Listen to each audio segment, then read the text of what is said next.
जिस तरीके से सरकार किसानों के ऊपर बार बार वार कर रही है, प्रहार कर रही है, ऐसे हालात में आप हमारी आवाज़ देशों विदेशों में ले जाने का काम कर रहे हो। आपका सबका पहले तो हम धन्यवाद पूरे के पूरे दोनों फोरमों की ओर से करना चाहते हैं। देखिए, आज की पीसी के माध्यम से हम ये कहना चाहते हैं कि देखिए, हमारे मानयोग प्रधानमंत्री जी अगर किसी भी देश में जाते हैं, सबसे पहली बात उनकी ये होती है कि भारत दुनिया का सबसे बड़ा लोकतंत्र।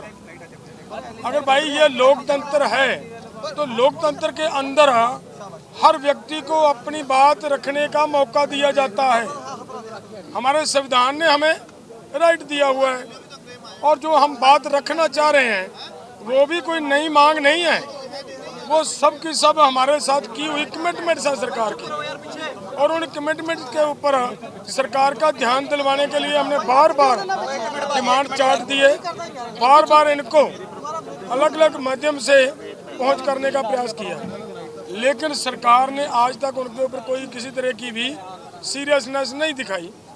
और ऐसे हालात में अगर देश का किसान, आज जो सरकार है, ये जो हमारे साथ कमिटमेंट्स होती हैं, ये हमेशा पॉलिटिकल फैसले हुआ करते हैं। जिन्होंने पॉलिटिकल फैसले दिए हमारे पक्ष में, हमें बात कही, कमिटमेंट की, उन्हीं के रहते हमारी जिम्मेदारी बनती है कि हम अपनी बात वहाँ रखें। वो रखने के लिए देश का किसान आज दिल्ली जाने का प्रोग्राम लीका था।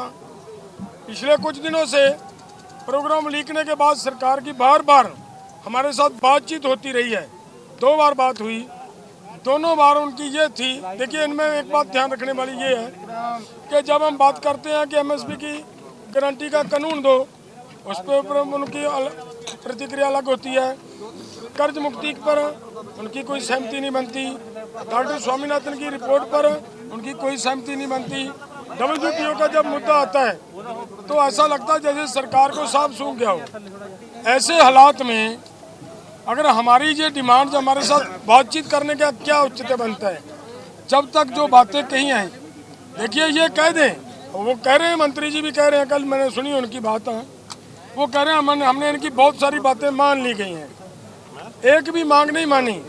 पहले आंदोलन के अंदर मानी जा चुकी थी जो बातें, और उन्हीं के ऊपर दोबारा उनको लागू करने का जब इन्होंने प्रयास किया तो उनको आज फिर उन्होंने ये वायदा कर लिया कि ये हम आपकी मान लेते हैं। मैं ये कहता हूँ कि जो मुद्दे नहीं जब तक खत्म होंगे तब तक आंदोलन नहीं रुक सकता।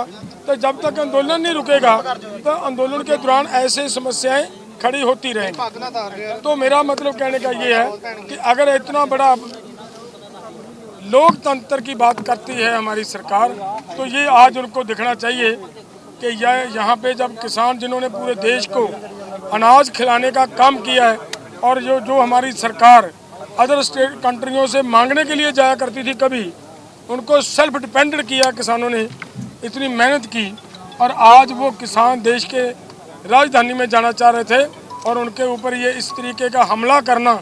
और मैं ये कहना चाहता हूँ, जिस तरीके का हमला किया, हमारे लगभग 60 के करीब नौजवान घायल कर दिए गए हैं आज के इस घटनाक्रम में, और उन्होंने पूरा जबर का मुकाबला सब्र से किया है। वो समझदार बन चुके हैं कि हमने आंदोलन जीतना है। सरकार इस आंदोलन को हराने के लिए उनको अग्रेसिव करने का प्रयास कर रही है, और उन्होंने बड़ा हिम्मत से इसका मुकाबला किया।